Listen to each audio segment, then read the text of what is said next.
Seorang siswa kelas 3 SD di Sinjai, Sulawesi Selatan menderita penyakit aneh hingga perutnya kian bertambah besar. Ironisnya, saudara, kondisinya kian memprihatinkan setelah keluar dari rumah sakit akibat tidak mampu membayar biaya pengobatan.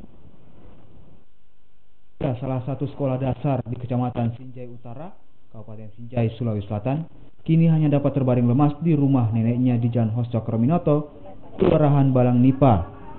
Kondisinya makin memprihatinkan akibat penyakit aneh yang menderanya sejak sebulan terakhir. Perutnya terus membesar yang membuat keluarganya kian khawatir. Kaki dan wajahnya turut membengkak dan sulit buang air kecil. Bahkan alat kelamin anak sulung dari dua bersaudara ini pun ikut membesar. Sebelumnya, Fahril tinggal bersama orang tuanya dan seorang adiknya di rumah kontrakan. Namun sejak menderita penyakit ini, ia dibawa ke rumah neneknya untuk diberikan perawatan apa adanya. Di kasur kumal di atas lantai rumah semi permanen inilah Fahril terbaring dan sesekali mengerang kesakitan. Menurut ibunya, Mafira, Fahril sempat dibawa ke salah satu rumah sakit di kota Makassar.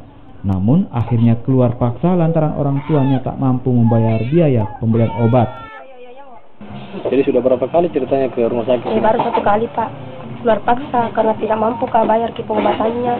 Biar juga anuku makan juga di situ, Pak. Tidak mampu, jadi keluar saya, Pak.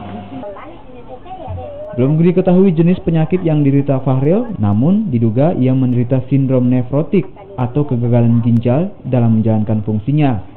Karena jeratan kemiskinan, Mafira pun hanya tinggal berharap ada pihak yang mau memberikan bantuan pengobatan agar anaknya bisa sembuh dan kembali bersekolah seperti biasa. Muhammad Sali, Kompas TV, Sinjai, Sulawesi Selatan.